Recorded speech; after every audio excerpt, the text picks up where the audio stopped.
Hey guys, how do you cook an alligator? A crock pot. I'm Corey of Blood Brothers Racing, and in this episode we're going to be putting the motor back in the truck. I think I've got everything here. My head gaskets are drying. We're using copper head gaskets this time, and I got everything pretty much cleaned up except for the rocker arm assemblies and stuff, which I'll clean those before I put them on. Here's the block in the truck. And as you can see, we've O-ringed the block this time. It just will maybe help with higher boost levels and stuff. So it is in here and ready to assemble.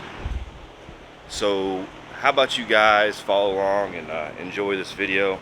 As always, if you enjoy it, make sure you like and subscribe. If you really like us, make sure you share. Enjoy the show.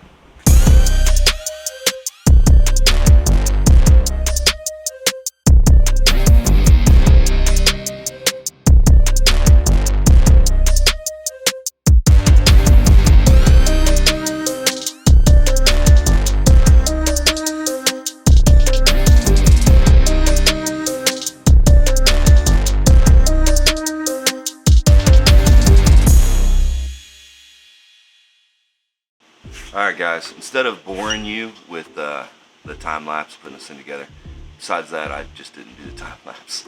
I was so focused on getting this thing together that I forgot to turn on the time-lapse, so wow. Motor's together, we haven't fired it yet. I'm going to do that here right after this video. I got it done late last night around 1 in the morning. I had to mess with some other stuff. I think the motor was built by probably around 10-ish, 11-ish. The reason why we had to pull this thing down, if you guys aren't familiar, is we had some bearing failure, and I'll try to take some pictures. The number 3 and number 2 main bearings had some weird pitting and issues, and then the number 7 and 8 rod bearings were just trashed. Some people told me they thought it might have been a clearance issue. Some people said it might have been some water in the oil. So either way, we fixed it by tearing it apart. We took the short block to Mike Ryan at Performance Automotive, and he redid the short block for me. We put in coated bearings, so nicer stuff, the mains and rods and cam. We also put in nicer rings and gapped them a little bit bigger because I'm going to be running more boost. And also he put O-rings in the block. So I'm running copper head gaskets now, which is the first time I've ever done that. It'll just ensure a better seal at higher boost ratings or PSIs. So that's what the short block did. Everything else is the same. Put it together. I checked timing last night. It seemed to be spot on. So it should fire pretty easily, I hope. Need to fire it. I had to get it up to temperature because I have to take the headers off and the valve train off again to retorque the heads. I guess it's very critical with copper head gaskets to do that. So what we're going to do. So I'm going to get that fired. The next things we did to make sure we were going to be safe was I changed the rear axles out. I got new axles from Moser this week, put them in. Had to do a little bit of machining on my rotors to get them to slit fit. But they are in. I got the tires mounted from Race Star Wheels, and I got Mikey Thompson tires. Drilled holes and just use screws for a bead lock right now, since these are going to be temporary. The only thing we're missing in that assembly is I still got to figure out, I'm talking with Race Star right now, I got to figure out how to center the wheel on the axle. So hopefully tomorrow, which will be Monday, they'll get with me and send me a 3D print, or send me the drawing so I can 3D print, I should say, of a centering ring. I shaved about 100 thousandths off of the face of the rotor to give me more protrusion from the axle so that it would have more for that ring to set on. I'll try to show some video of that whenever we get the 3D print. The last thing we did is we changed the gears from 456 to 411. I think it might be a little bit high or low, whichever you want to say. Probably should have went with 430s. My issue with the torque converters I have, which I gave Chris my torque converter, which is a 6200 stall, which he's stalling around 5800 with his motor. And I went back to it's a 4800 stall. I think with this motor it'll probably stall closer to 5000. I did that because I think this motor is going to want to be lower RPM with the methanol and the larger blower. So hopefully that pans out. That's still an unknown. But other than that, everything's kind of the same. I'll get some video of the tires right now, and then we'll get this thing fired up. Alright, so that's the new rim and tire combo from Raystar Wheels and Mikey Thompson Tire. Again, I had to do some machining. As you can see, the rotor face is machined. And I had to drill the rotor in order to accept the larger studs. I also had to machine these spacer blocks for the studs so that I would have enough thread in the nut.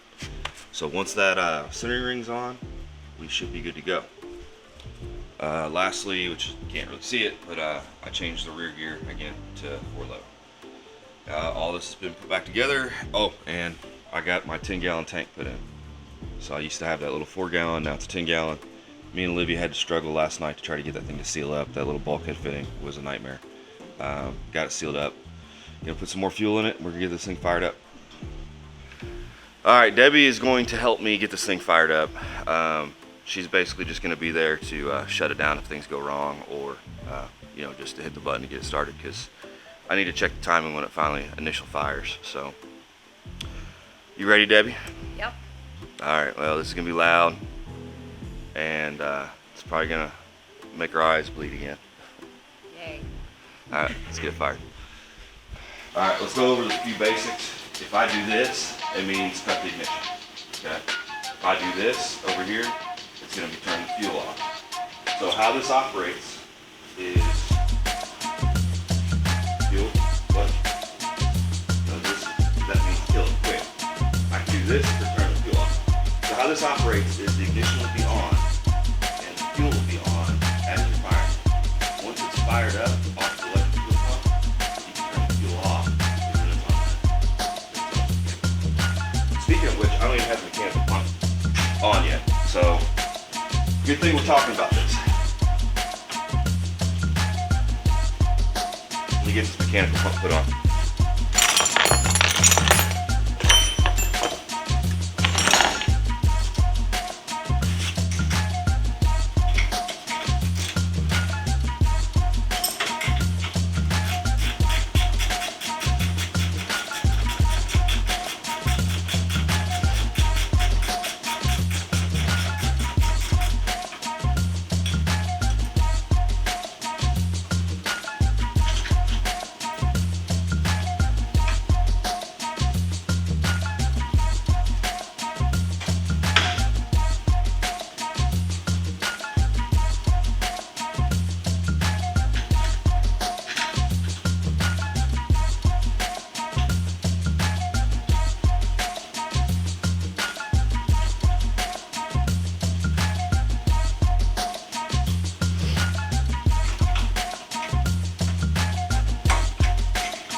Okay. Now, the other thing about this is the mechanical pump driven off this. That's on, that's off. So if I push in like this, please turn that off, pull out. Alright, first thing we're going to do is we're going to turn the fuel on. Now, the ignition's on, not yet. And I'm going to make sure we're getting fuel squirted in here. I'll tell you, when I do this, just turn it off. Yeah, let me get the light. Alright. Yep. Okay. There's fuel now. So it should just fire right off. You will. You will to get it. So you'll have the ignition on. fuel switch on and you'll start it. As soon as it's running, you can turn the fuel off. And I'll do that and turn the fuel off. And then it's going to run off the mechanical pump. Good. You ready? You ready? Yep. Do it again. Hold up. Are you turning it off immediately? The fuel? Is it still on? Okay, so leave that fuel running until it fires off.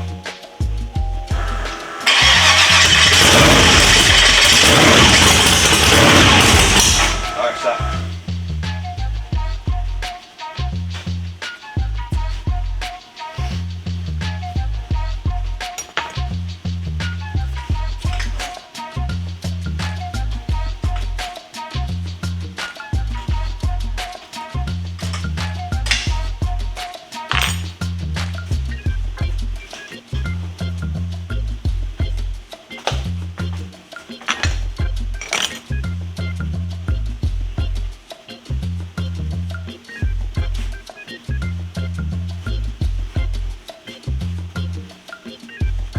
Where is the feeler gauges?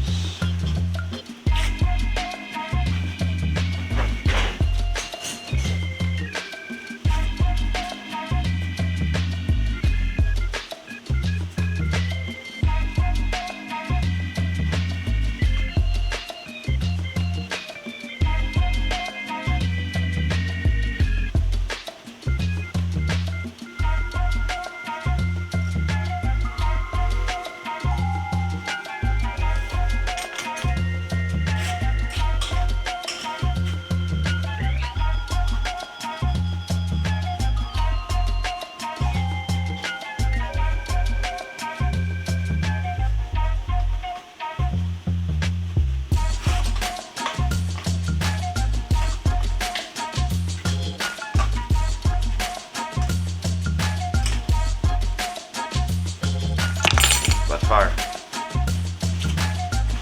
Ignition's on. Alright, so leave the fuel on, don't leave the starter going. That's just the starter. So until it fires, yeah. And then wait for me to do this.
runs. It's a little lean. I got like 900 EGTs in the rear, like 300 in the front, so I'm gonna have to figure out how to richen it up. But it runs. I'm gonna let it cool for a second and maybe do the leak down on the barrel valve. See what that shows. It liked 12% before. I think I'm in like the 20s right now. And I need to check the DA, or I know we're not at the track, but I may need to richen up the main valve as well. So I'm gonna deal with that as well. All right, well, I hope you enjoyed seeing it run again. And again, as always, if you don't mind, give us a like, comment, subscribe. And I'll keep playing with this thing to get it tuned up, ready for Bowling Green. So we will see you there.